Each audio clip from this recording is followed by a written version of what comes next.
Okay, now I'm just trying to think now just how we came to a close. Well, you came to a close in this episode by saying that ended my 3 years at Ward's. So we're going to backpedal a little bit to the drama at Ward's and then. Okay, I'm just kind of wondering about that.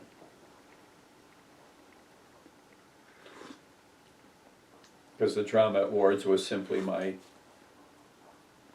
someone walked out on Ward's and I helped them financially, and that took exception to the president. Mm-hmm. You really want me to tell that story? Yeah. Well, let me know when you're ready to begin. I guess you can edit as you go along. Yep. This is a marvelous opportunity once again to continue on, and we could say chapter 2 in this great adventure, and what I called in my slide presentation the wanderings of a taxidermist. And I've had opportunity to experience quite a number of interesting things and interrelationships with many different people. And amongst the very important people in my life was the president of Ward's Natural Science Establishment, Bill Gamble.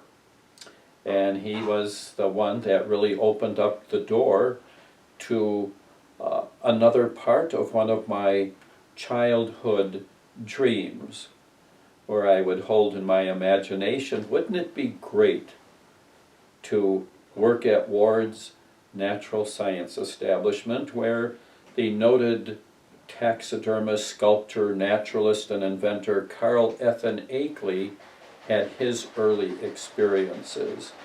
And he was a farm boy in Clarendon, New York, and he showed incredible dexterity in taxidermy when he was only about 12 or 13 years old, having mounted the neighbor's canary that had died on this neighbor lady. And he had worked from a little taxidermy book that was printed somewhere in the 1860s. But in the course of his life, he had worked with a paper hanger who was also an amateur taxidermist, and he encouraged Akeley to visit, not just visit, but to visit Henry Ward, the founder of Ward's Natural Science Establishment, and look into the possibilities of a job. And it was that story that I had read about Carl Akeley that had deeply inspired me with the idea that, gee, it would be wonderful to work where Carl Akeley once worked as a kid. And then I also wanted to work for Jonas Brothers in Denver, Colorado. I rather review these things a little bit in bringing together the continuity of this great adventure in taxidermy, because the way the doors opened to my life were rather unusual, rather unique, rather astounding. It always seemed that the right person was at the right place at the right time at the right second, that if their presence had not been there, that the continuity of my success and eventually arriving at the Milwaukee Public Museum would have been virtually impossible. Well, this was to give me some interesting insights, which I would reflect upon perhaps at a later time. But as we enter into now what I call Chapter 2, and in the closing of the former chapter, so to speak, of my time at Ward's Natural Science Establishment, and I had already been there a good 3 years.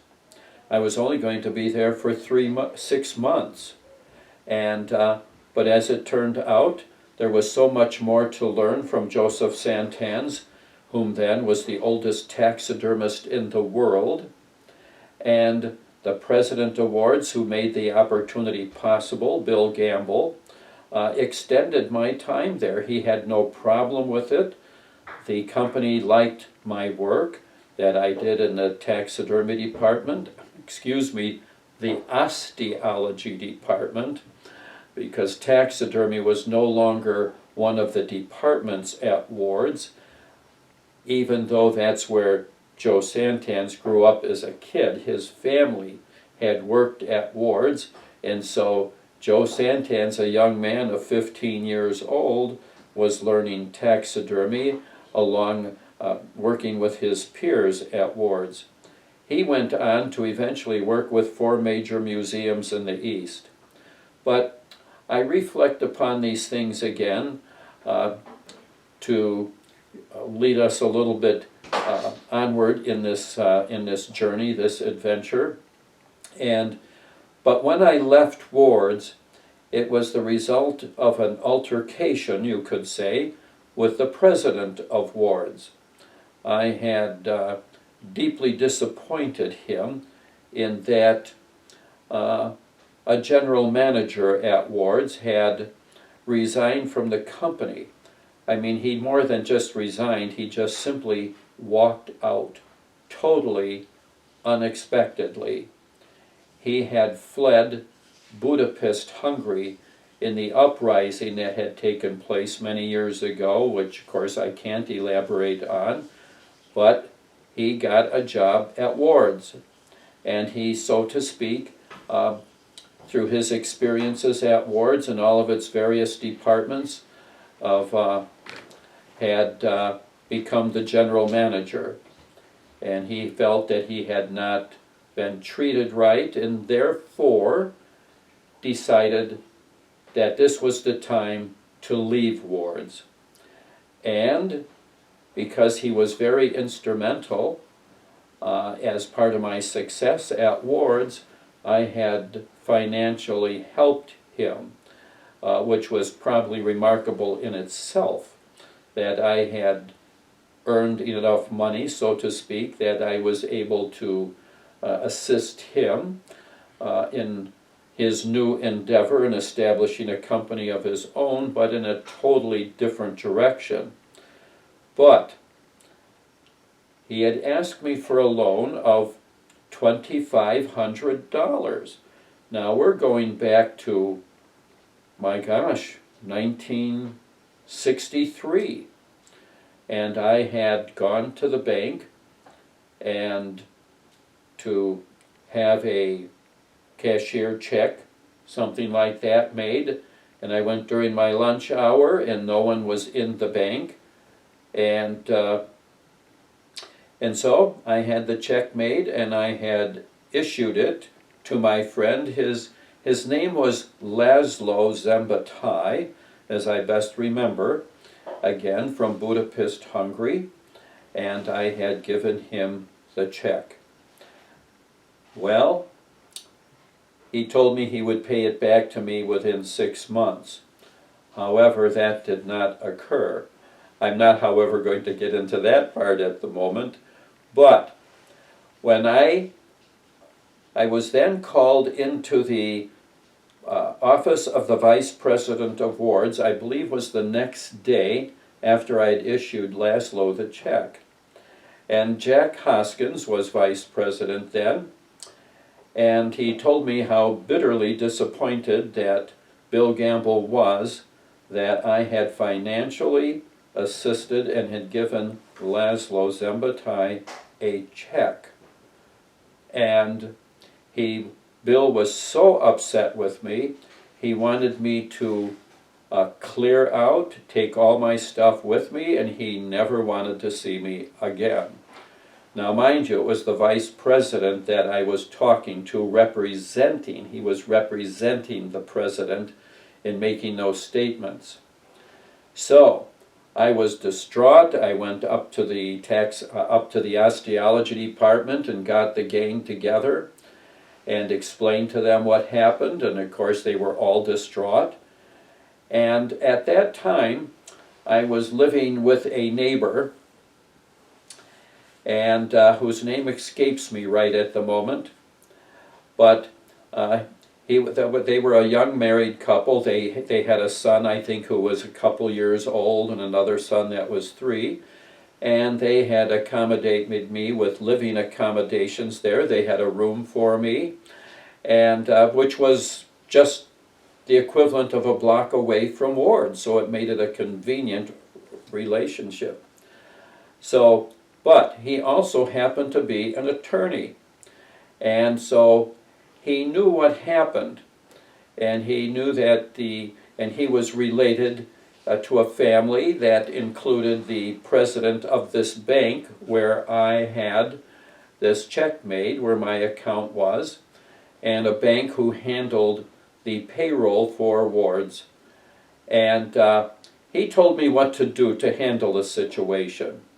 And he said, now, I know that you're not the type of an individual that holds any vindication or not vindication, but any bitterness or resentment against anyone, any vindictiveness. I guess that's the word I want to use, vindictiveness. He knew I was not that type of person. And the truth is, I did love people. I really couldn't say I had anything against anyone. But anyway, he told me to do this. He said, you go to the bank, you walk into the president's office unannounced, and you tell him that you're going to take him to the Supreme Court of the state of New York for divulging private information that was none of his business. And of course he instantly denied it, but as my attorney friend told me, do not hold any kind of a conversation. You make your statement that you're taking him to the New York Supreme Court, and you walk out of his office. So I did just that. It amazes me, my boldness at that time. And then I went back to Ward's, and I'm walking down the hallway towards the president's office, and just as my neighbor said, where I was living, he said, I unconditionally guarantee the President of Ward's will have his door wide open when you are there. There will be a hotline between him and the president of the bank. So I'm coming down the hall, and sure enough, the president has his door open. And he said, hi, Floyd, how are you? Come on in and let us talk. Well, he was very open. We had a wonderful conversation. And he told me how much they liked my work. And he said, you've made money for the company. And as you know, he said, that I did offer you to give you a permanent job here at Ward's on our staff. And he said, but I want you to know, I'm not going to kiss your ass. And he said, and I said, well, Bill, I'm going to take you to the New York Supreme Court. Well, let's not be hasty about that now, he said. I want you to know that I'm fully behind you. I think you completed your work and why you came to Ward's. And he said, and we have all benefited as a result of this. And he said, personally, and he knew I wanted to eventually work in a museum. So to begin with, he had said, when I had first gotten off the train, when I called him from the train station, that my opportunity at Ward's was to be their contribution to my progress in the field of taxidermy. So anyway, there we are in his office, and he said, I personally do not think that you really need a recommendation. He said, your work speaks for itself, but he said, I want you to know that wherever you should go next, that I'm right with you, behind you, and I will be glad to make any recommendation in your behalf. I will be glad to write any letters in your behalf. I will be glad to do that. And he said, you don't have to just clear out. He said, you just take your time. Be on your way at your leisure. Talk to anyone whom you want to on the staff, and that will be just fine. And at the time, I'm trying to think now towards as we're moving along here in the story, because I had been working with that neighbor who had assisted me with the altercation between Bill and the bank and me, and I had been at the time of my close at Ward's, I was actually living with the director of the education department at Ward's, and his name was John Youngpeter. He was a gourmet cook, by the way, and when I shared an apartment with him, he said, "I'll do the cooking and you do the cleaning." And that worked out just fine. Well, again, it's amazing how things come together in life, and I'd love to even elaborate on something like that. But when I departed from Ward's, I went to work for a taxidermist by the name of Anthony Scorza in East Rochester, New York. Now, he was a commercial taxidermist, and his studio handled all kinds of taxidermy work, the mounting of birds and mammals and trophy heads and fish and birds and everything imaginable. Now, and he had originally established his business together with a couple of his brothers. But I'm going to just refresh a point here. When I left Ward's, I went to work for Anthony. Now, I had met Anthony because of a pair of squirrel eyes I needed a year or two before when I was mounting a squirrel for Joe Santan's 2 Critique. And I didn't have time to order these squirrel eyes through a taxidermy supply catalog. I had to get them as quickly as possible, and I found Anthony Scorza in the telephone directory. And so I went out to his place. Someone took me there and had a wonderful visit with him. And he had the squirrel eyes, and I was able to complete my project. Now, that was the end right there of meeting Anthony Scorza.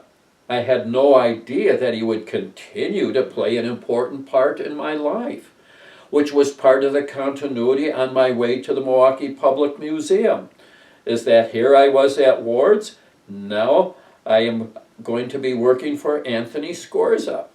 And the interesting part is that Anthony could not afford to pay me a cent. He was right up front about that. And I said, "You don't have to. It's perfectly all right. I will come and I will work for you, and if you have particular work that you would like me to do for your clients, I will be glad to do that taxidermy work. And I also have a few things myself to finish up." So I was probably with Anthony Scorza, I would say perhaps 6 or 8 months. Yes, this was entering from 1963 into 1964. And what was interesting when I worked for Anthony is that I would be over at his shop. I believe I was over there at 7 or 8 in the morning. And the lady who was in charge of the bookkeeping and all the leather work, handling the buckskin orders and coats and gloves and things like that, she was also the chief cook and bottle washer in the morning. So Anthony and I would sit down at one of the workbenches where the leather work was done, and she would make bacon and eggs for us and toast and whatever. And so Anthony always said, it was kind of interesting, "I may not make a lot of money, but I would like to eat well." So indeed, we have a good breakfast and always good conversation.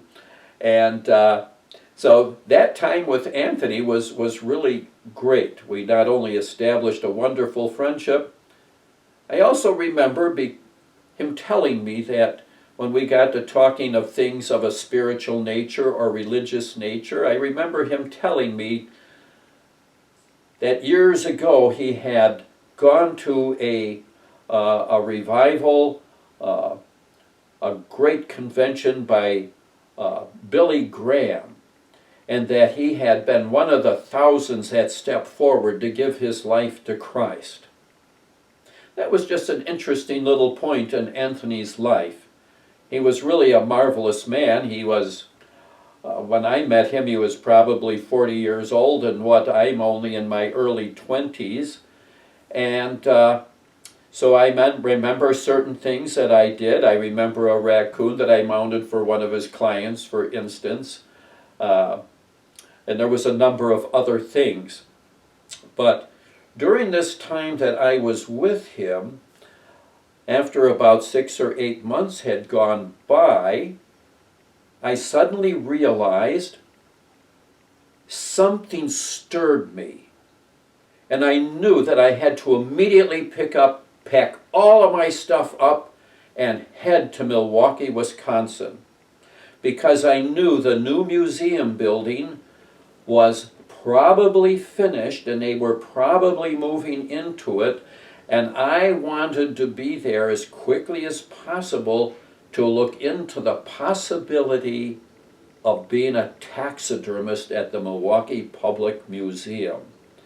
So I had my first car.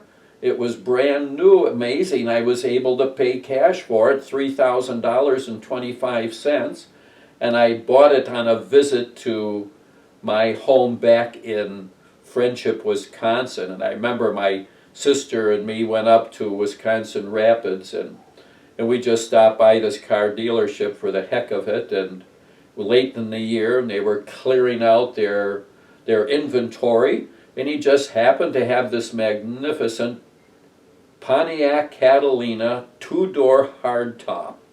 Now, I didn't buy it on the spot. My sister and I went back to Friendship, and I had expected to just simply take the train back to Ward's. And but this car salesman drove the car 27 miles all the way to Friendship to make one last sales pitch. So anyway, I bought the car. It was marvelous that I had the money for it. So anyway, I interject this because here I am at Anthony Scorza's taxidermy shop, and I'm packing everything up. I mean, I had animal sculptures and things that I had done at Ward's and under the instruction of Joseph Santans, and so I loaded up my car and I headed to Milwaukee. Now, I have reason to believe it was getting late in the year. Time goes so quickly. I must say, I often wish that I would have carefully kept a diary of all the things that I had experienced, all the people that I had met. You know, as a kid, it doesn't occur to you that anyone else could possibly be interested in anything you have to say or anything that you did. Wrong. Let me tell you, life is a great adventure, more so than what we think. And people are always interested in, well, who we are, what we are, and how did we become where we is. So, but anyway, I drove to Milwaukee and went to the museum as quickly as possible, and it was so awesome. When I think about it, I was introduced to Owen J. Grummey, who was in charge of the Birds and Mammals Department, that area of study. He was in charge of the taxidermy department, had been on many wonderful expeditions, and he was a brilliant artist, and he had painted all the birds of Wisconsin. And I remember he painted in 3 colors, because and I think he painted in, I think he did paint in oils. And all of these paintings that he did, all these illustrations were used in the publication of the book Birds of Wisconsin by Owen Grummey. Now that represented all the visual images of birds. He was, later on, the textbook would be written. But while I was visiting there with Owen Grummey, I showed him my portfolio of pictures and where I had been and whom I had worked with and all my experiences up to that point in time. And he was really, apparently, very deeply impressed with my background and my experience and what abilities that I had. And he encouraged me. He said, I am retiring very shortly. See, this is why it was so important that I met him when I did. And he said, I'm going to be retiring shortly, and there's going to be a taxidermy exam held not too far from now. And he said, and it's going to be to fill the position that I vacate. Not the same identical position of authority that he had as director of taxidermy, but it was going to create a new position in the taxidermy department. And Walter Pelzer, who was going to be the chief taxidermist, had worked with Owen Grummey for many years. So Walter stepped up to be head of taxidermy, and then there was this new position that was to open. So Owen Grummey, while we're talking, he opens his drapes facing to the east in the city of Milwaukee, downtown Milwaukee, and he said, you see that tall building? He said, where the clock tower? He said, that is City Hall. And he said, I want you to promise me that you absolutely, positively, when you leave the museum here, you will go to City Hall and register for the taxidermy exam. Now here is what is interesting. The exam was based on your ability to do the work of a taxidermist and not filling out exam papers, because they found that a person could be absolutely brilliant in knowledge but not necessarily good in ability or talent or whatever, that it required to be a taxidermist. Because to be a taxidermist, you had to be familiar with your subject. You had to be, well, for instance, you had to be a sculptor. You had to know animal anatomy. You had to know how to skin in animals. You had to have the ability of a surgeon, you could say, in properly removing the skin without cutting it full of holes.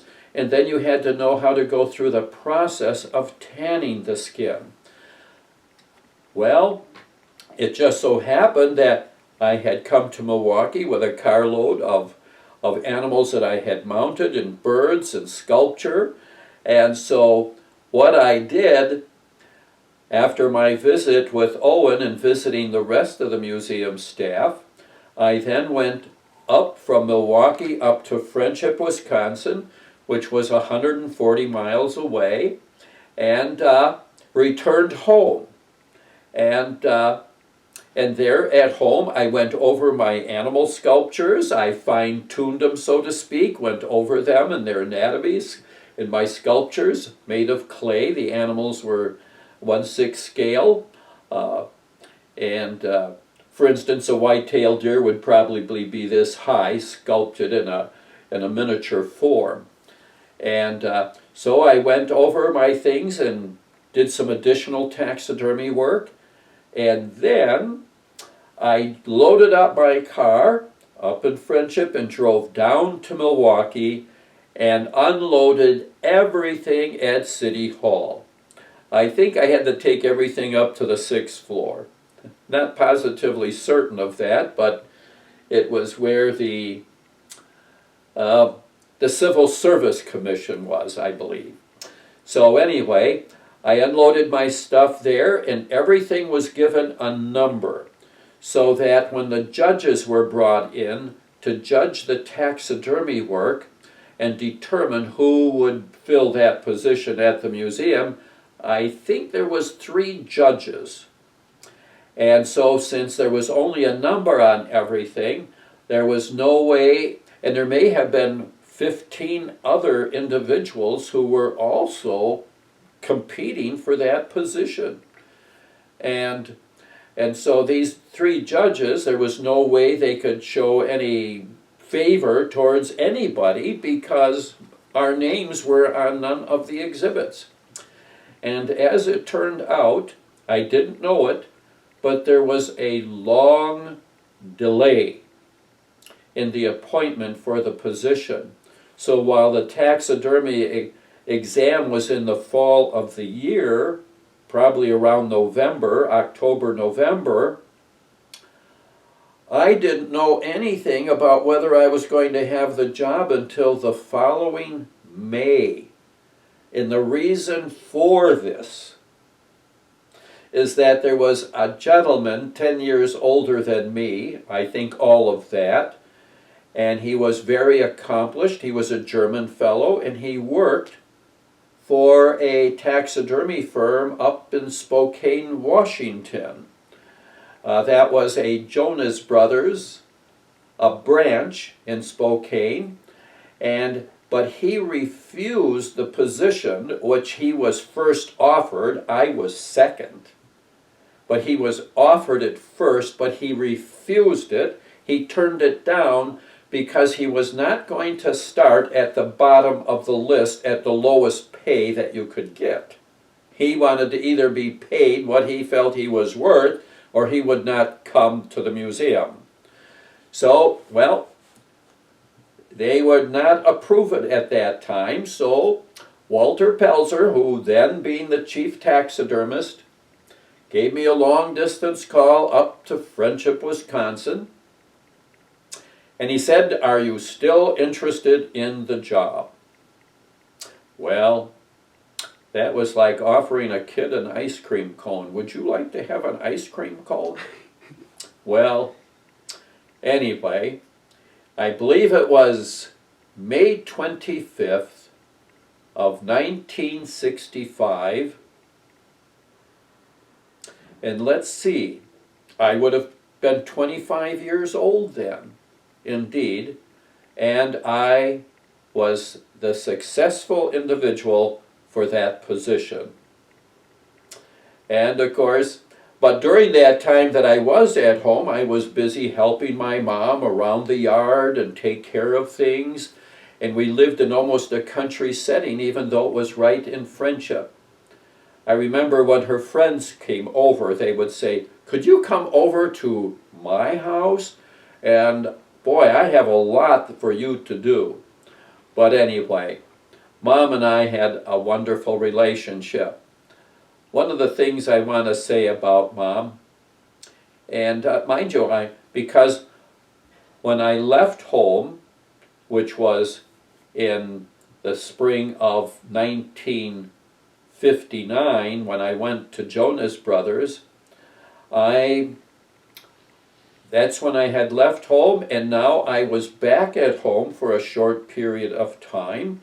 And this is 1964 into 1965 when I finally got my appointment at the museum. And so, but anyway, Mom was the kind of person, which I'll reiterate a little bit here, which I imagine I probably am. But you know, when we were kids growing up, she was a great Sunday school teacher. And she was good at teaching the Old Testament characters, and she was good at teaching the New Testament, and so we learned about Jesus, and so all those teachings in the Word of God were more helpful to me than what I could ever imagined as a kid. Because, you know, it really taught me something about love, it taught me something about forgiveness, it gave me insight on how important, for instance, salvation is and who we are in the Lord Jesus Christ. But one of the things about Mom is that she always encouraged my sister and I to believe in our dreams, to believe in the things that we aspired to. And of course, as I've already mentioned, I aspired to be a taxidermist and work in a museum when I was probably 6 or 7 years old when Aunt Edie, Dad's sister, took my sister and me when we would visit her in Chicago, which was also always an awesome thing. But when she would take us into Chicago to visit Field Museum of Natural History, the aquarium where all the fish were, the planetarium where we learned about the planets and the stars. But at Field Museum, I was just awestruck by the magnificent exhibits called habitat groups with their painted backgrounds and mounted animals and birds. And I knew in my heart, I just knew someday I would just love to do this kind of work. Little did I know what is the word that I wanted, professing, what I wanted to achieve. You know, I wasn't to realize years later how important it is for us to speak what we want to achieve in life and to focus ourselves. And it was kind of interesting because as a kid, when I was growing up, so to speak, the visits to Field Museum nurtured my interest in taxidermy and exhibit work. Then there was a commercial taxidermist only a couple blocks away from my grandparents' home in Chicago on Western in Lincoln. And Winkie Brothers was their name, and I used to look in their windows at all these wonderful creatures that were preserved, that once flew, that once swam in a lake, and the animals and so forth. That fascinated me. So that helped to nurture my interest. And then I remember when I was in high school that the biology teacher had also, one day he gave me a brochure of Jonas Brothers in Denver, Colorado, world-famous taxidermists, 5 brothers from Budapest, Hungary, who established the company in 2000, no, not 2000, I think it was 1908. Yes, 1908. They established what became the largest taxidermy studio in the world. Now, I point these things out. First, the museum visits planted it in my mind, a desire in my heart. Then the taxidermist Winkie Brothers further nurtured this desire, kept it alive and growing. And then when the biology teacher in my sophomore year in high school, Mr. Ripple, can't remember his first name, but Mr. Ripple, he was the biology teacher, and he knew how much I was interested in taxidermy, because when I would mount a squirrel or something on the kitchen table at home, and then I'd bring it to school and show it to him, and then he would take it from my hands, and he would take that mounted squirrel all around to the other teachers on the floor and say, "Look what Floyd did." So that brochure of Jonas Brothers, oh my gosh, I would go through it and through it and through it and see the taxidermist mounting an elephant head, mounting an African lion, mounting elk and moose, and oh my gosh, in my heart, if only I could work for Jonas Brothers, if only I could work for them. Again, little do we know, and if we get into the Word of God, we'll certainly find out, but I didn't know those things at that time. But I reflect upon them at this point to show the tie, how important it is to nurture. You know, if we really want to have love and peace and joy in our life, we need to fill our life with the Word of God. And of course that means the Bible. But at this time I was filling my life up with wanting to be a taxidermist. And so there again is the museum, there is Winkie Brothers, there is Mr. Ripple, the biology teacher, putting that brochure in my hands. And then, before I graduated from high school, there was a former taxidermist His name was C.J.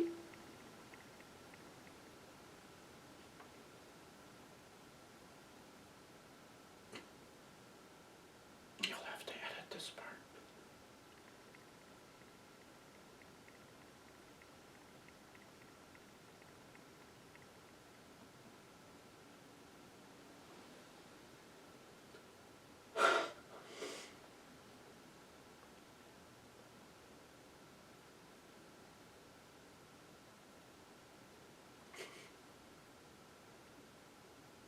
The presence of God is so strong I can hardly talk.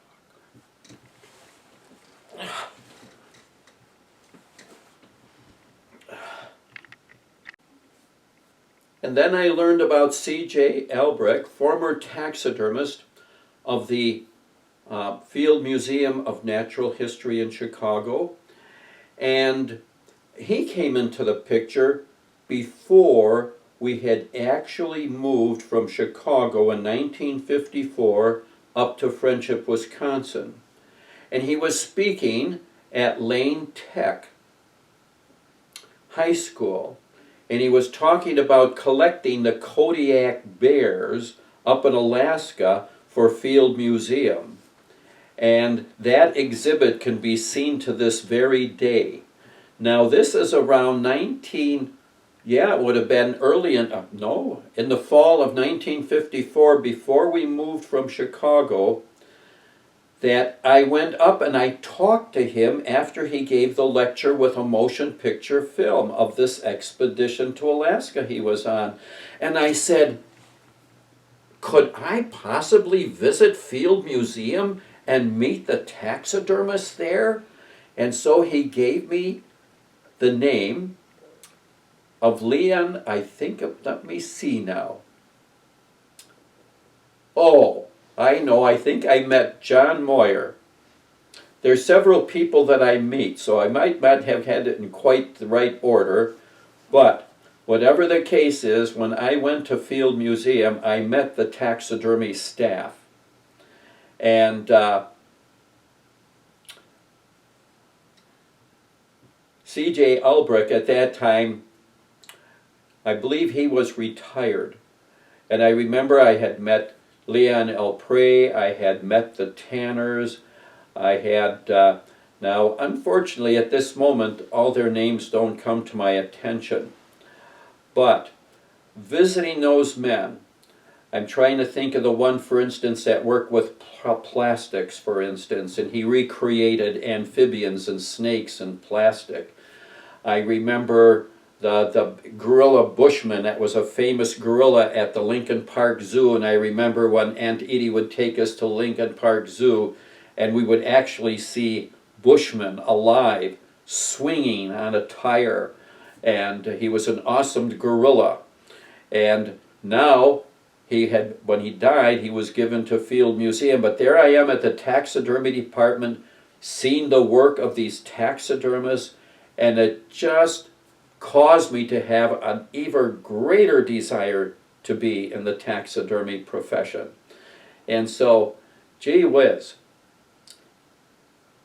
it was when I was 11 years old, this is the interesting part, that I think I might have mentioned, I might not have, but when I was 11 years old, and I was going through some sport magazines, hunting magazines, that I saw an ad, Northwestern School of Taxidermy.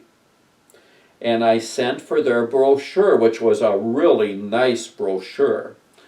And seeing the taxidermists that were pictured in there that had taken the course in taxidermy, including even, I think, the Maharaja of India. I don't recall which Maharaja, but there he is in his palace with all these mounted animals and everything.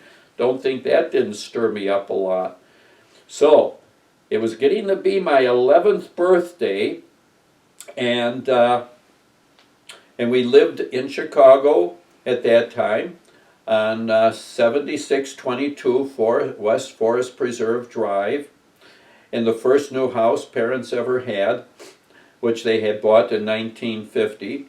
But here I am at 11 years old, 11 years old.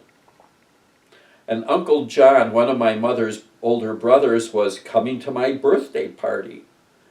And I wanted to take this course in taxidermy from the Northwestern School of Taxidermy. And Uncle John gave me, I think he gave me $5. And Mom gave me $5. So with my $10, I was able to send for this course in taxidermy, which was by correspondence. But then as I read the lessons and a little further down, well, I then had to have a package of taxidermy supplies. I needed scissor, I needed scalpel, I needed knives. And so I remember Mom gave me $15 to order these package of materials, which included calaracts for preserving bird skins and excelsior for wrapping the bird bodies up, you know, so when you wire the bird, you stick the wires into that excelsior bird body, of course. Anyway, I was so excited when that package arrived. I can still smell it to this very day. I can smell the wood wool and the calaracts, and I was so excited opening up these materials. Oh my. Forgive me if I should jump around, but anyway. Then it took Uncle John's help again. I mean, he helped invest in my future, as Mom did with that $5 bill and her $5 bill. But now it came to that point where I needed to actually skin a bird and actually wrap a bird body and actually wire the wings and the legs and put it all together. Well, there was a certain pigeon that was destined to be part of my life experience without its permission. And Uncle John brought me this pigeon. Unfortunately, the pigeon was still alive when he gave it to me. And so one of the most difficult things in my young life at 11 years old, you know, I can't even imagine one of my own grandchildren at 11 years old having done taxidermy. And here I have to think about how I'm going to dispatch this pigeon. The thought of killing it. The thought of removing its breath so I could get on with my first project. That pigeon will never know the contribution it made to my profession in taxidermy. I can't remember how I killed it. I may have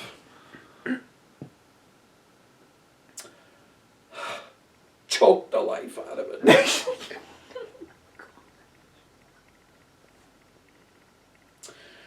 And skinning it, that had to be one of the most discouraging moments in my entire life. It looked like that poor pigeon had flown into the propeller of a plane. Had had a head-on collision with the propeller of a plane. I was so discouraged at my first attempt to mount a bird that I was determined I never wanted to see taxidermy again. Ever. I was through. I was finished. This was it. I had no professional instruction. There were no schools in taxidermy except by correspondence, and that was Northwestern School of Taxidermy, founded by J.W. Elwood. And I think he founded that around 1908. In fact, he was really a country school teacher. And he happened upon a book by William T. Hornaday on taxidermy, and he got permission to turn the book into a set of lessons and established his school. Well, here I am taking lessons out of lessons that were taken out of a book printed in 1896. And here I am, 1951. But anyway, the turning point came when Dad moved us from Chicago up to Friendship, Wisconsin, and this was in the fall of 1954. I can't quite remember trying to attempt any other taxidermy project during the time we were in Chicago, but I do remember having a live opossum in a cage.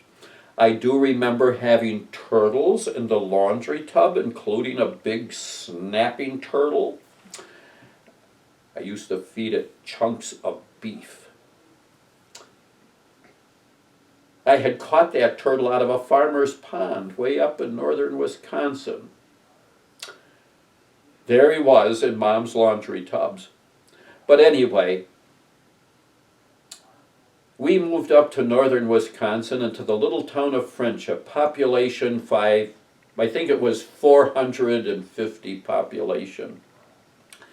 But that put me more in a setting to be able to collect things myself, you know, collect squirrels. I remember someone who owned a motel through the woods from us, and he let me have the deer head when he had shot a deer that hunting season. We don't have that deer head sitting here right now, but a little later we'll show that to you. Oh my gosh, my first deer head out of those taxidermy lessons of Northwestern. And I remember having a wooden board and a 2x4 coming out from it and wrapping it with Excelsior, and I boiled the deer skull and I mounted that at the end of the 2x4, and I was trying to build a mannequin. Let me tell you, everybody, I still marvel over the things that I went through in my absolute determination to be a taxidermist. Now, I'm going to go back a little bit in time again, because I pointed out that Field Museum, Wenke Brothers, Mr. Ripple, C.J. Elbrick, and then another person I was going to be meeting, and then we were moved up to Friendship. The next person I was to meet, and I think I was 17 years old then. I got a little journal called The Modern Taxidermist magazine. It was just a little journal, and it was about 90% advertisements, and there was always an article by Leon L. Prey, who had been one of the taxidermists at Field Museum. He had started at Field Museum at a very young age. I think he could have been maybe 18 years old. He was quite young, but he was a very gifted and talented background artist. So some of the backgrounds you see at Field Museum, even to this day, were done by Leon L. Prey. But one day, the director of the museum said, "Leon, we don't need another taxidermist. We need an artist." No, hold it. Got that wrong. "We don't need another artist painting backgrounds. We need another taxidermist." And he said, "Therefore, I'm going to have you work with Carl Akeley, who was creating some of the most magnificent exhibits at Field Museum."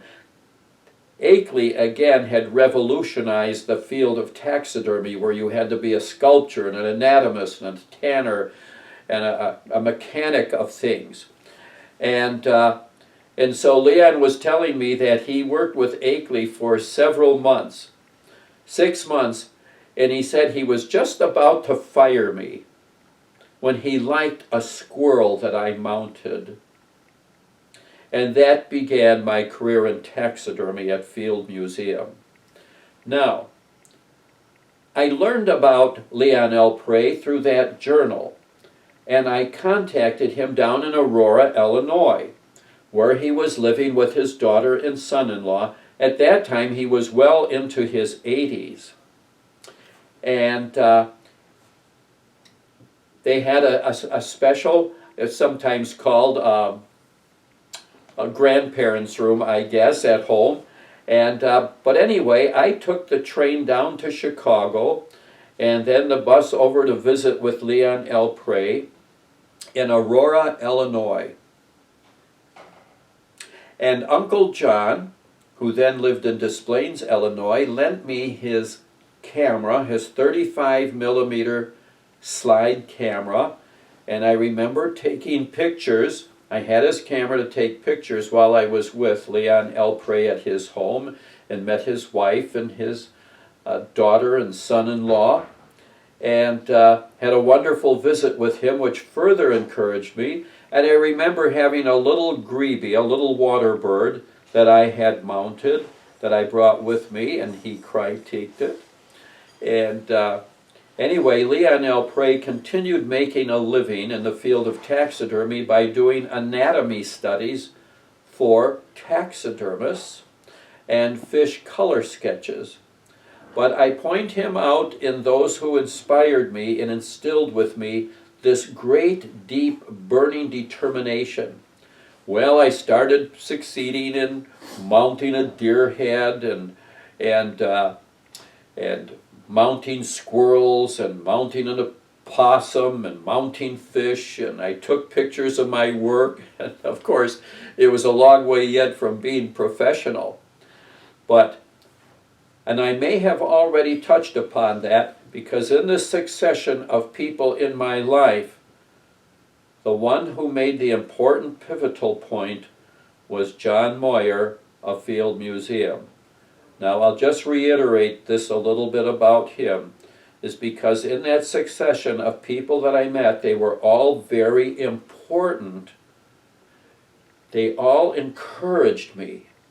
They all lit, I shouldn't say lit the fire, they all added to the fire. The fire never had a chance to become just glowing coals. It turned into a raging bonfire of my determination.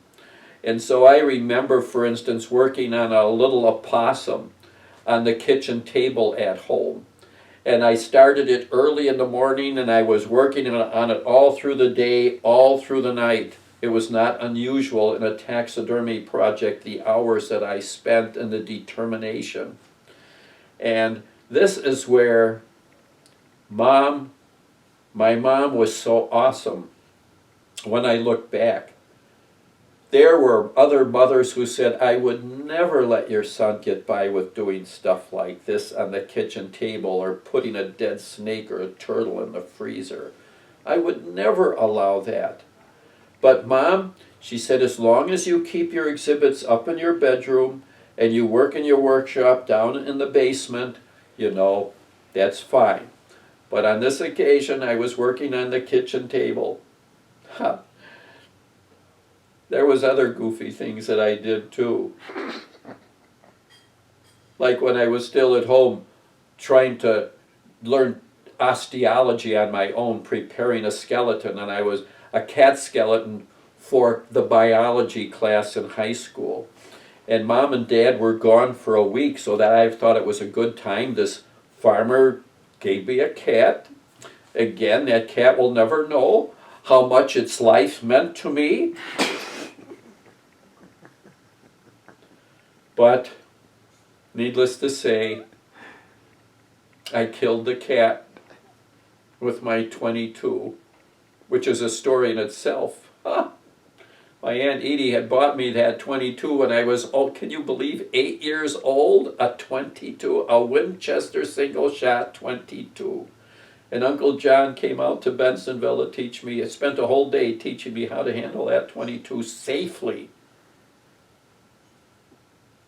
My parents were never concerned, but needless to say, with that .22, I shot the cat. I put it in a bag. No, I think I don't know exactly what I did. Anyway, we won't get into all those morbid details. But I remember when I think something strange. I remember the cat tore the bag to pieces and I had it in, and I got scratched. But anyway, I remember carefully skinning the cat, dismembering it, cleaning off the flesh, and boiling the bones in Mom's pots and pans on the kitchen stove, only to have her arrive home a day early. Again, can you imagine the patience to see me scraping cat bones on the kitchen table? And then I also had a couple of my other friends. I remember one of my sisters, her boyfriend's sister was over helping me. Anyway, who came into the house to either see my sister or me, I put him to work at the kitchen table scraping the bones of this cat. And then I carefully labeled everything to make sure that I had all the bones for each feet correct. And I did get that cat skeleton together, and it did sit at the high school for many years to come. I can't imagine that it would still be there. But anyway, I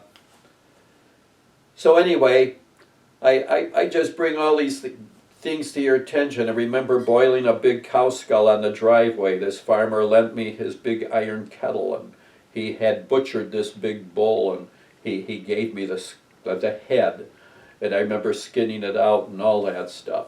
But anyway, the succession of things where I put together a portfolio of photographs, and I had a nice notebook that zipped, and so I put this all together. So when I graduated from high school, I was going to look into either a commercial taxidermy studio or a museum in hopes that I could become an apprentice at taxidermy.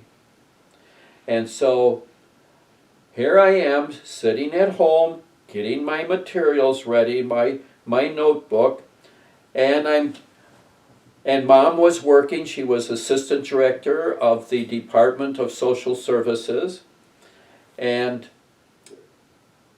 I'm waiting for her to come home to lunch, and there in the mail is my quarterly subscription to Modern Taxidermist magazine. And in it, the magazine was small, and there was a 1/4 page ad offering these taxidermy library for sale.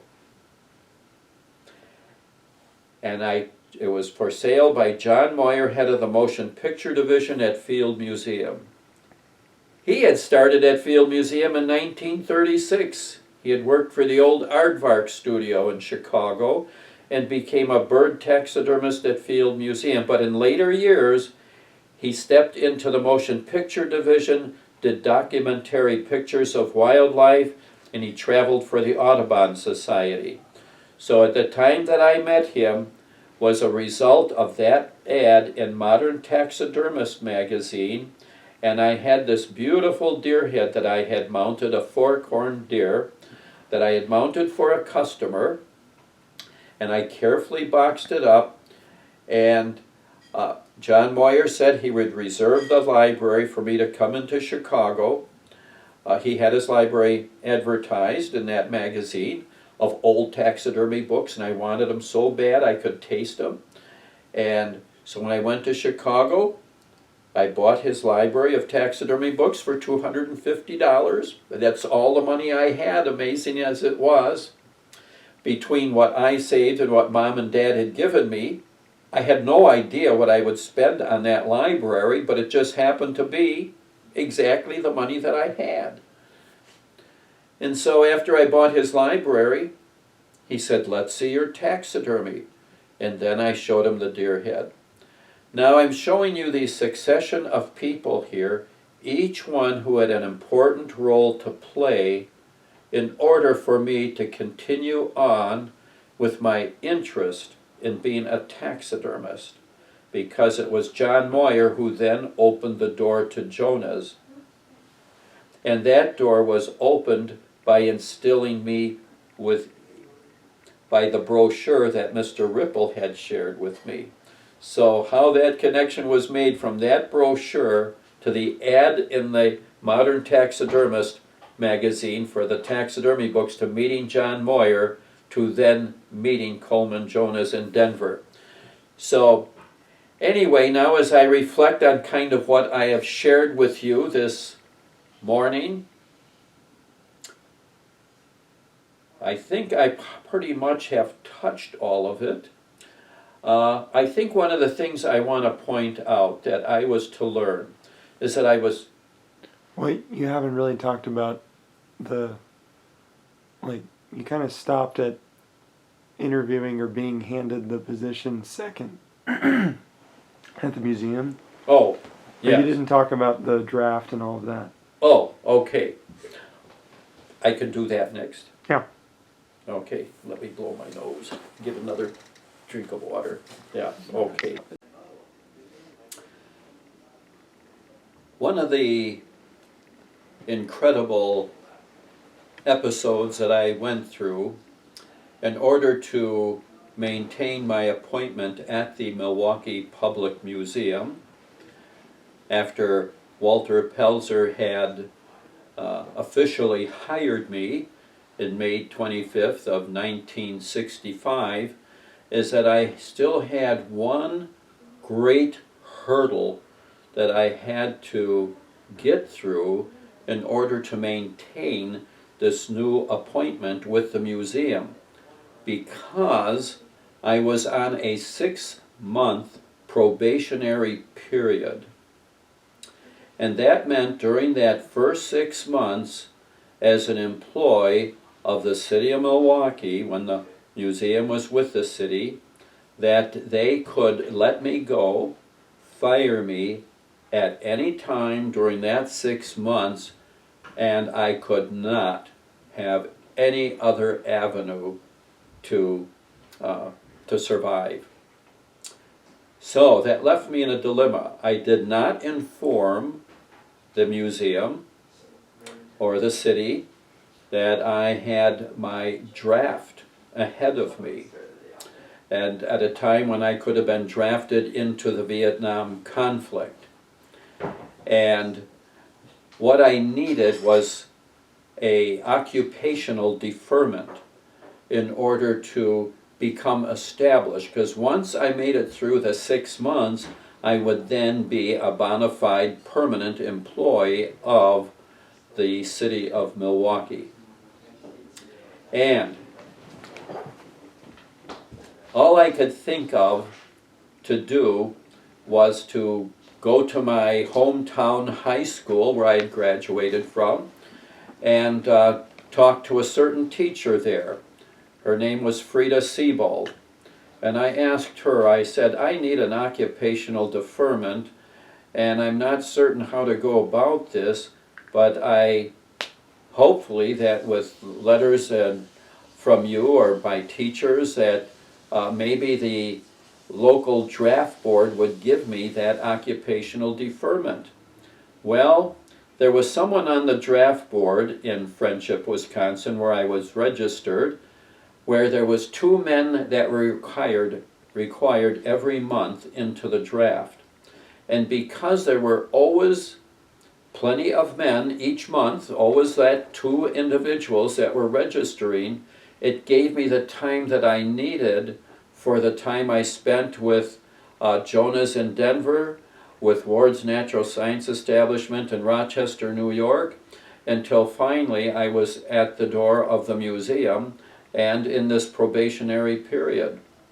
And it was kind of interesting. But through the years, the lady who was in charge of the local draft board was personal friends with Mom. And it always seemed, even if it seemed by coincidence, that every once in a while she would visit with Mom.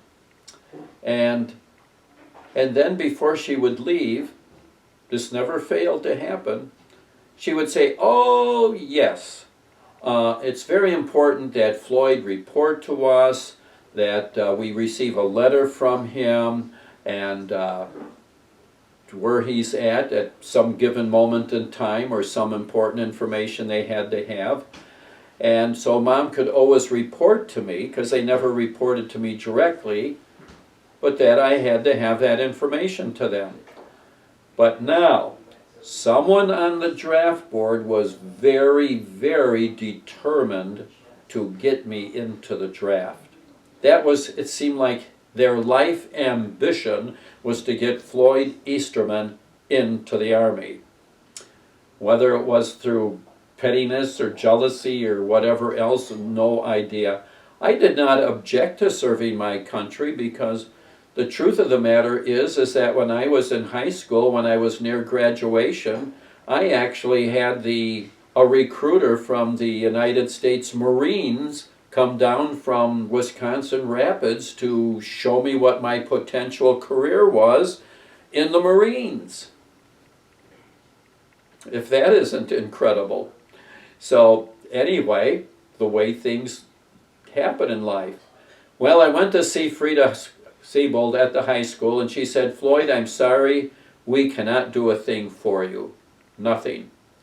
She said, "We don't even have any kind of authority or anything to really influence anything in your behalf.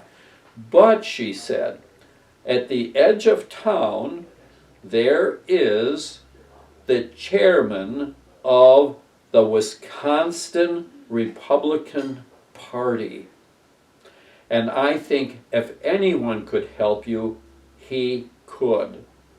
So my next stop after being at the high school was to go over to his home, which happened to be a couple miles away to the west end of town. Sorry, I can't remember his name.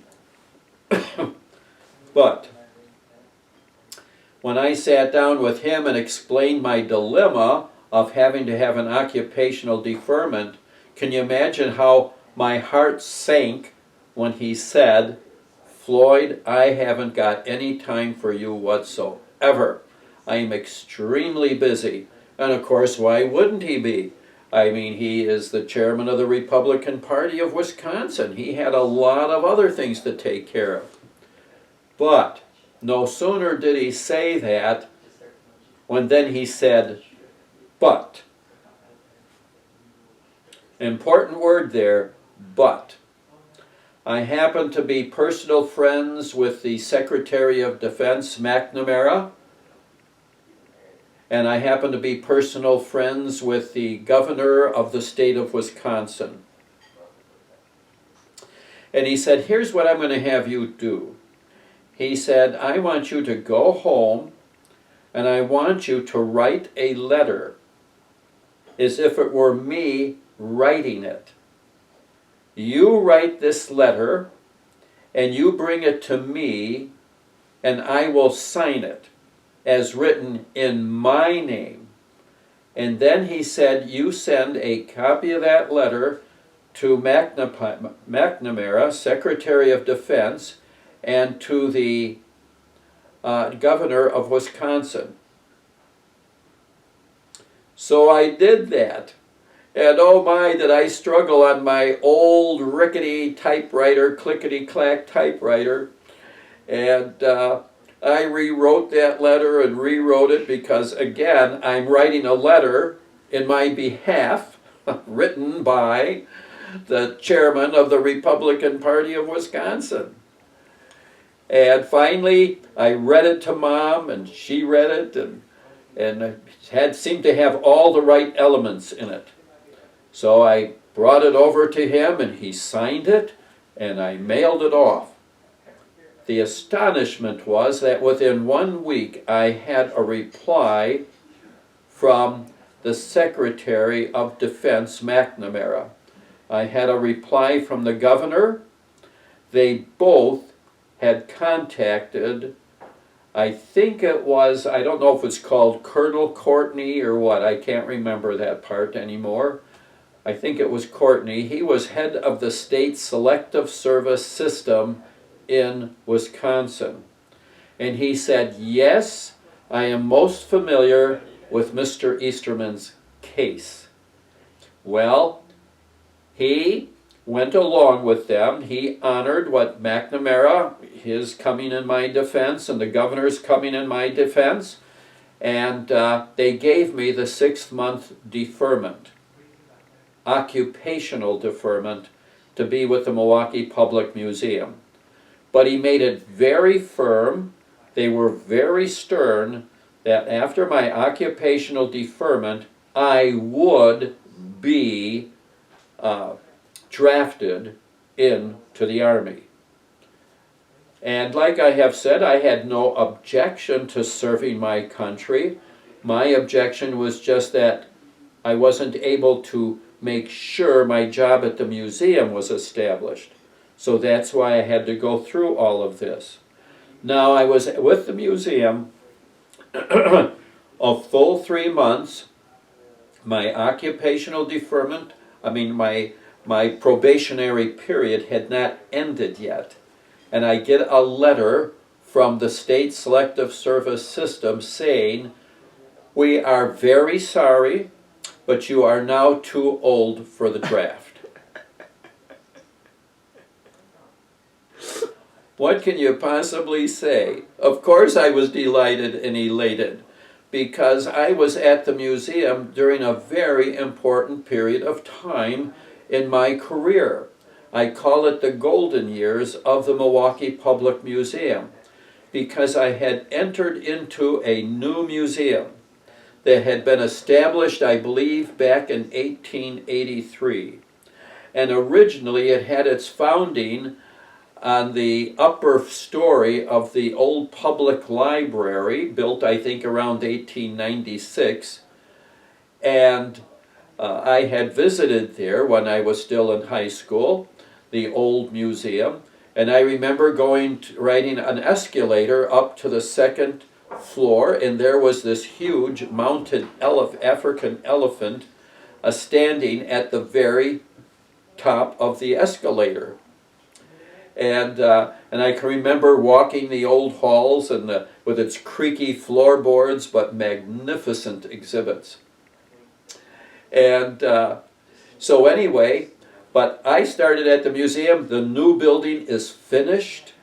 They had started construction back in 1961 when I was traveling cross country, and I remember seeing it when I stopped there in Milwaukee at the museum, and a foundation had been poured in the first story. But now here we are in 1964, when the museum had been completed. And so I had the opportunity to step in a new building, and some of the old exhibits were being moved from where the museum had been located in the old public library across the street. So one of my assignments when I started at the museum was to move some of these old exhibits, like the pelican diorama, for instance, over to the new museum. And I had a couple summer assistants, students, who were working with the museum just for the summer, who would help me move this material from where the museum had been located. And because there was a newspaper reporter from the Milwaukee Journal that was assigned the museum beat, when I was going to move something from the museum, from the old museum, he would be there to have a photographer take pictures of us, like pushing a llama across the street into the new building. And so at that time, several times I got my picture taken along with others in the Milwaukee Journal, which reached all of Wisconsin, and former students and so forth and people I knew could read about me moving these old exhibits in the Milwaukee Journal. And of course they would all say, "Floyd Easterman attained his dream. He is at the museum." So it was just a very interesting time in my life. It was another moment when, which also illustrated that no matter how great our obstacles, no matter how much great the difficulties, even though it looks absolutely impossible and there's no way to get out of it, which it looked like, help came in unusual ways. And I've come to realize at this point in time that God is real, that He's interested in our life, and if we only knew how His hand is upon us, but how important it is for us to be focused in the desire of our heart. When I was growing up, when I was in high school, I did not hang around with the other guys. I was focused in what I was doing at home, and I was very, very determined. I did not hang around with others, but they would come to my home to see what Easterman was doing. Of course, they also had an ulterior motive because I had a very beautiful sister, my dear sister Ernell. But anyway, those are interesting times to remember. And now, as I look into my life now, I reflect on those times in my youth. And I've come to realize and have a deeper and greater appreciation to the journey and the adventure that I have been on in my life, and how all things will come together, and that it is important to be focused. It is important to have an idea or a dream or a goal or an objective or a vision.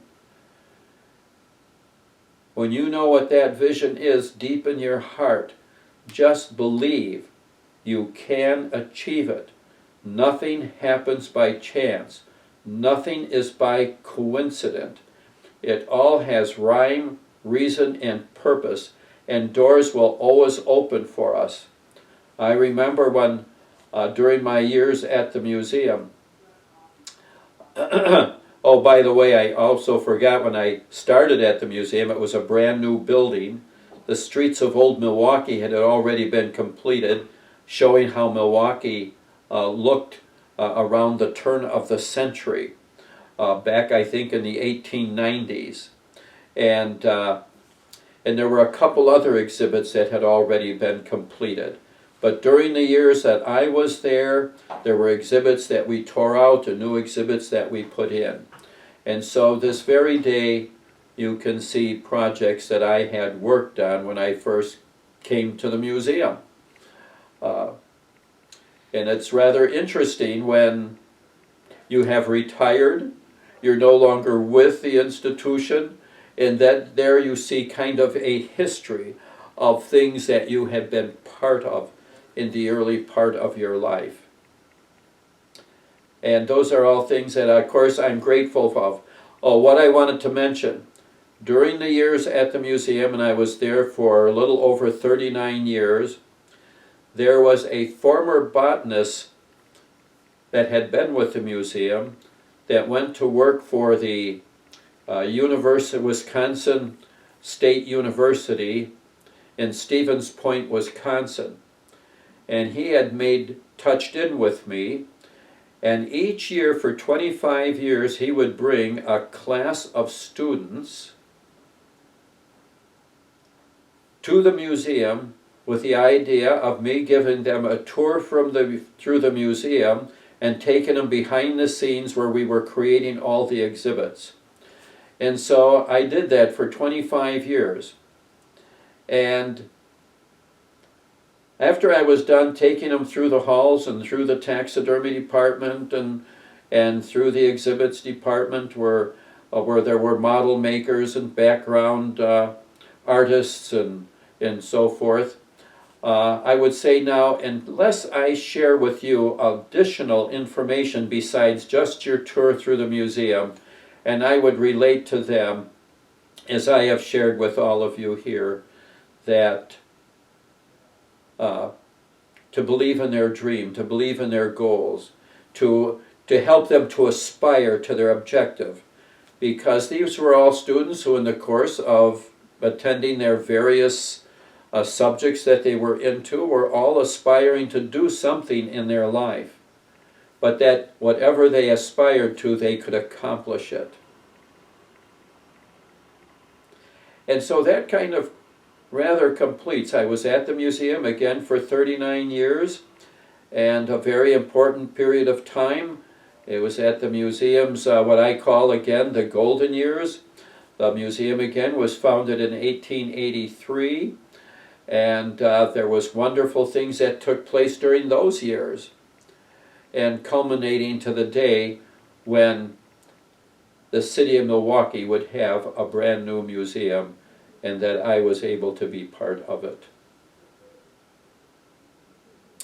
So I will rather draw to a close on that part of the story, unless my host happens to have a question or something that he wants me to. Maybe you can talk about like some of the fun pranks and stuff that went on when you were at. Oh, indeed. Oh, maybe we could take in this deer head at the moment. Oh, sure. You know, I'll just, like I said, I'll see if I can put it here in such a way. I'm going to quick go to the restroom. During the 2 short years that I was with Jonas Brothers in Denver, Colorado, my very first opportunity in life, my first job, even though I like to think I never had a job in my life because I've always done what I've wanted to do. But during my time with Jonas Brothers, I used to visit regularly relatives that were in Boulder, Colorado, that a small city that was 20 miles to the north of Denver. And I used to visit with Aunt Agnes and Uncle Bob and my cousins, Danny and Bobby. But they allowed me to use their back porch to further my work and experience in taxidermy. And so it was on their back porch that I mounted this great horned owl. I don't remember exactly. I think I went out looking for something to be able to mount it on and found this neat piece of weathered wood. It looks like it could be possibly a piece of cedar.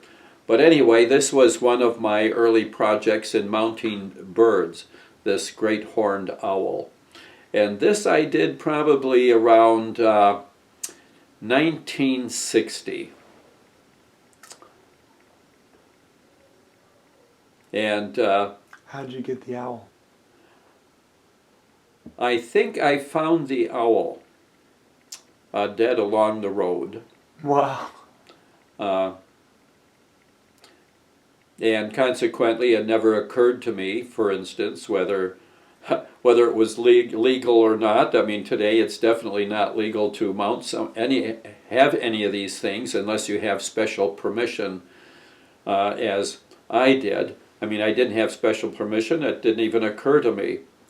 I had found this owl and proceeded to go through all the procedures of mounting it.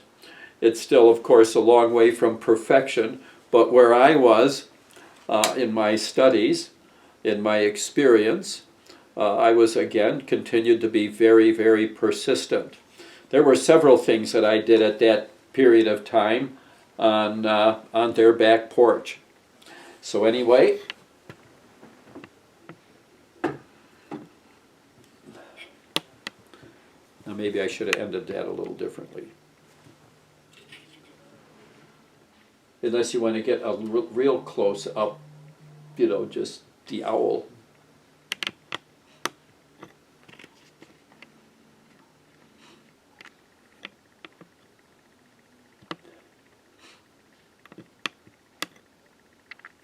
I am sharing with you in my early years, youthful years in taxidermy, only represents a small part of the things that I had actually worked on. But this raccoon is an example of the work of Joseph Santan's when I was with Ward's in New York. When we worked together, we would start like at 7 o'clock in the morning. Someone would pick him up and he would be at the company at 7 o'clock in the morning. In the case of this raccoon, I had everything ready to go for him to go through the procedure of what he called the stuffing technique. I skinned the raccoon out, carefully prepared and salted the skin. The leg bones were left attached to the feet. And then I also would clean the skull, boil it and clean it, and because that was important. And I would just sit and watch him. He said there will be no conversation while I am working to demonstrate to you these techniques in taxidermy. He said you are to sit, take notes, and carefully observe every detail that I do. And he said, do not take any shortcuts, because if you do, I will know it. He also said that whatever it takes me to do in 5 minutes, I expect it to take you 15 minutes. So, and of course, through his years of experience and his output at 4 different museums, it was astonished that at 92 years old, he really had the flexibility, the dexterity of a teenager. He worked very quickly. But this raccoon is literally stuffed. He first would wire the legs, and he would use a heavy string, and then he would replace the flesh that had been removed from the bones with a fine excelsior, which is like a wood wool. It's actually used in the upholstery industry. May not anymore, but many years ago it was. And then he had what was called a center board. That center board might have been like for this raccoon, maybe something like 5 inches by 4 inches. And the wires from the legs were all attached and anchored to that center board. And the skull had also been wired, and with a wire protruding from the back of it. Then that left the skin empty. He then would fill it full of this fine excelsior material, and he had special stuffing tools that he used to fill the skin up. And as he filled it, he would then shape it with his hands. He was a tall man, and he had really large hands, but I marveled how quickly and efficiently that he worked. And so we would work together from about 7 o'clock in the morning until 4 or 5 in the afternoon. But this raccoon is one of those examples, and then in between, then I would mount something. I wish I had something that I had mounted. Well, I do.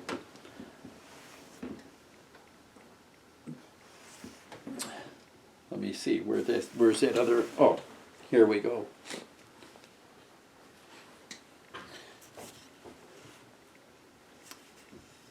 This was one of those early mounts that I did when I was working with Joe Santans. And he would come in and he would critique the work that I did. Now this is one of my favorite pieces here. I don't know which way does it work best. How does it look here? Can you get a close-up of it? Sure. Does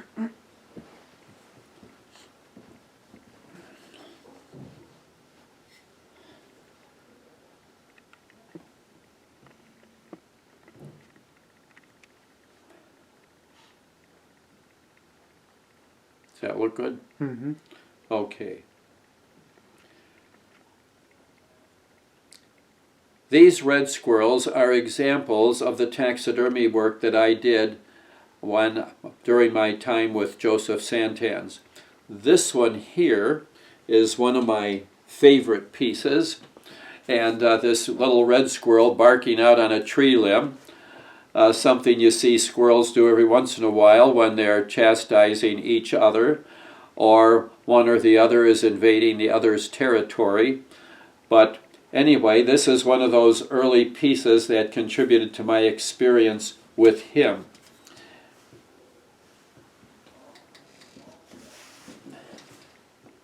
And let's see here.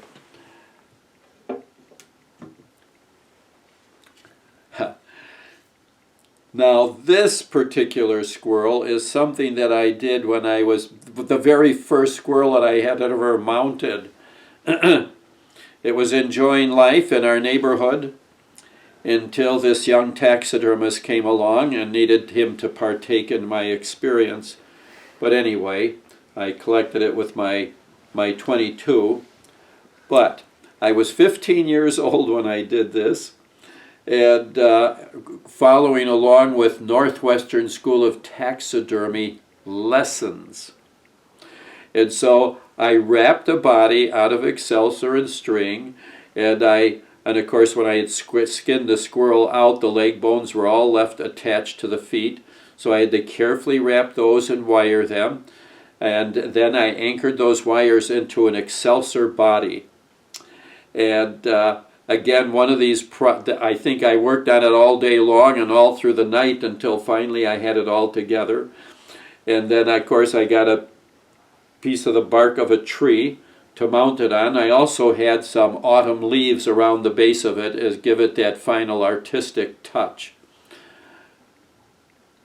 But anyway, it's an interesting old relic going back to that time. Did I seem to explain that right? Mm-hmm. Okay. Oh, this is something I forgot to bring to attention.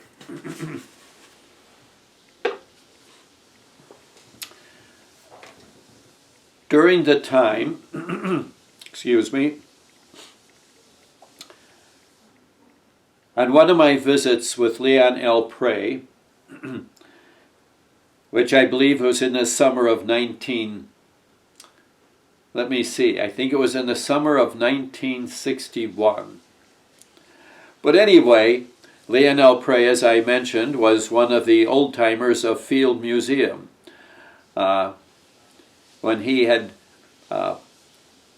retired from there, and anyway, let me go through this again. This is an oxtail bird beater that I received from my good friend Leon L. Prey, former taxidermist with the Field Museum in Chicago. And how is an oxtail bird beater used? An interesting and peculiar name. When a bird is mounted, after all the flesh and everything is cleaned from the inside of the skin, it goes through a bath. In other words, washing it, which can be, water and soap suds, and then it can be then immersed in a solvent, something that was used by taxidermists. They might use something different today, but they used white gas that's used in camp stoves and things like that. But anyway, then the bird skin is fluffed in a very fine sawdust. And in fluffing it, this bird beater, you beat the plumage of the bird, the skin, the wings, the tail, and all the feathers of the body. You beat it with this oxtail bird beater to fluff all the sawdust out of the feathers that was used to dry it. This is an interesting relic. Again, from Leon L. Prey. We'll have no idea how many birds this may have fluffed.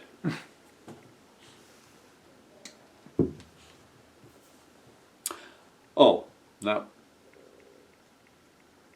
we haven't touched the deer head yet, have we? I don't think so. Yeah, okay. You still got time? Yep. Okay. All right.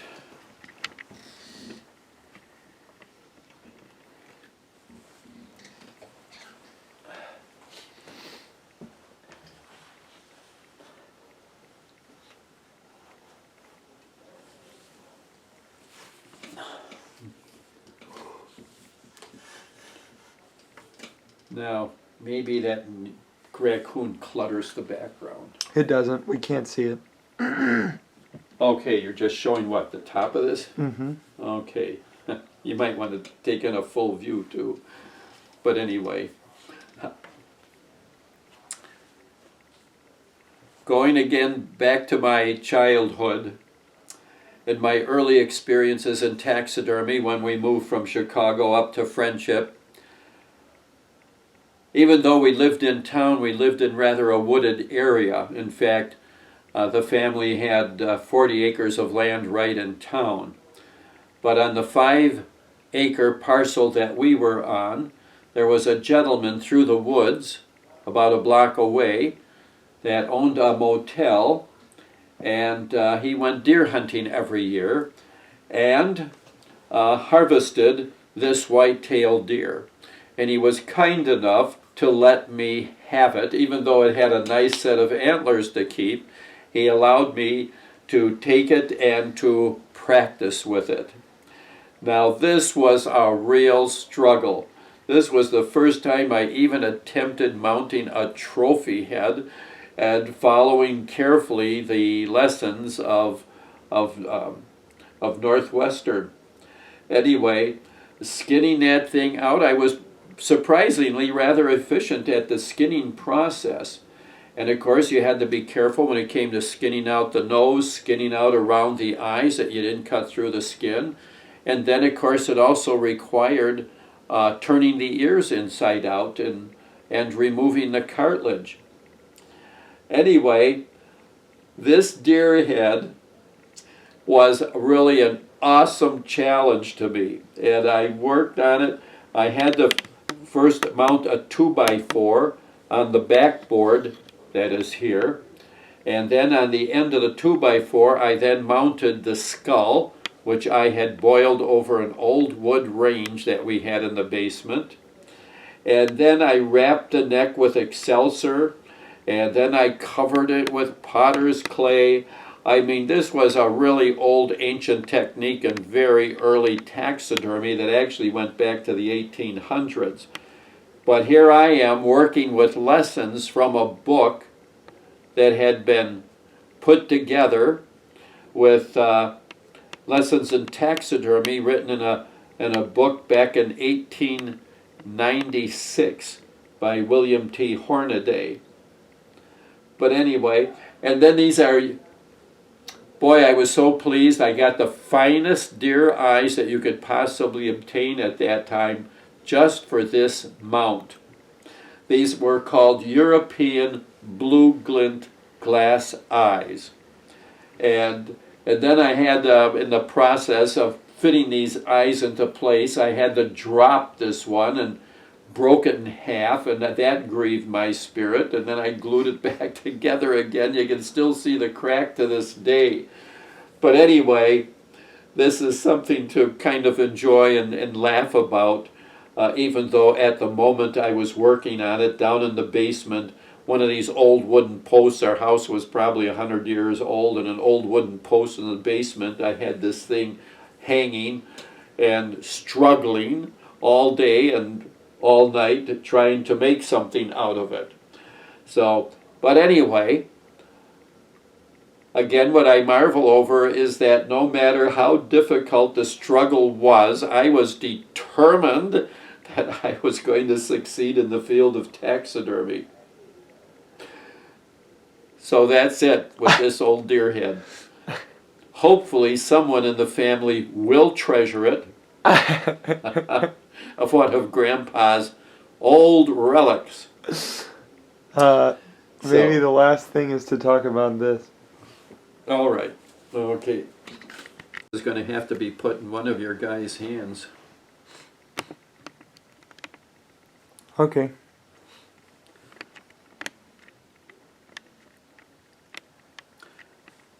When I retired from the Milwaukee Public Museum, after over 39 years of service, and I had retired from the museum in June of 2004. And they were going to be holding, much to my astonishment, 2 retirement parties. The first assembly for the first retirement party represented 40 of those people, there were 40 of those people who I had worked the most closely with in the exhibits department. And keep in mind, there were 21 of us in exhibits. And then there was a second retirement party 2 weeks later that was held at the museum, which invited almost the entire staff of the museum of 80 people. And it was at that retirement party that one of the artists of the exhibits department, Tom Shea, did this caricature of me, rather in the image of an Indiana Jones riding a Triceratops dinosaur, with a little patch here that says Rhema or bust, because from the museum I was going on to Rhema Bible School in Broken Arrow, Oklahoma. And one of the exhibits I had worked on was concerning the third planet, planet Earth, in which I was part of working on the dinosaur diorama. And of course this required trees and foreground and so forth, but my assignment was to sculpt the Triceratops dinosaur. So hence, in this caricature that Tom Shea did,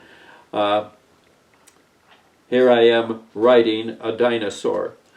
And I was rather astonished by what a close likeness that he had achieved. And while I did not sign it, they found my signature somewhere and included it. And on the back of this picture, I had a plastic envelope fitted to the back so that all those who had been attending my retirement party could sign. I think they signed something like 8 sheets of paper. There might have been 80 signatures. But anyway, just an interesting remembrance and keeping this interesting event together. Wow.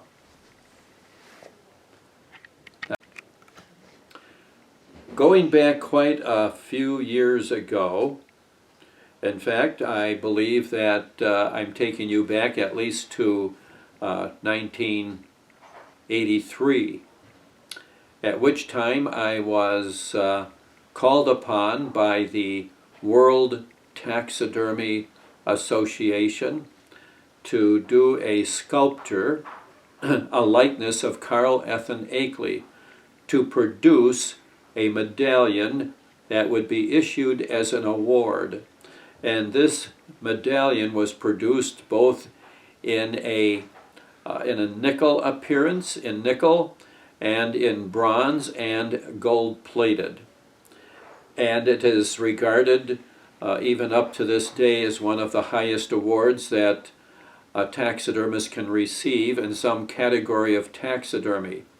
These exhibitions were held and continue to be held at at a hotel down in Springfield, Illinois, which seems to be best centrally located for taxidermists throughout the country to assemble, as well as from the European countries. I depicted Akeley in his youth when he was about 18 or 19 years old from an old photograph portrait that had been taken of him. And I depicted him in his youth because I wanted to capture him at a time when his whole life was before him. His dreams, his aspirations, and all that he wanted to achieve in the field of taxidermy. And his desire was to bring taxidermy out of an old era when animals were literally stuffed with excelsior or straw and clay. I'm talking about a watertight potter's clay. And the hides were pickled and the animals did not have a very long life.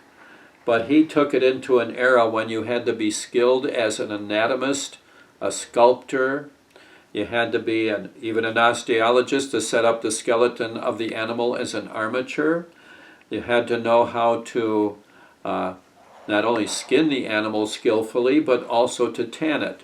And an animal's skin may be relatively thick and require being carefully shaved down, which had to be done by hand. Later on, they did have machines to assist in doing that. Now, on the reverse side of this medallion is the elephant Jumbo. Jumbo was an elephant that had originally lived in a zoo in England, and he was the pride and the joy of all the children of England.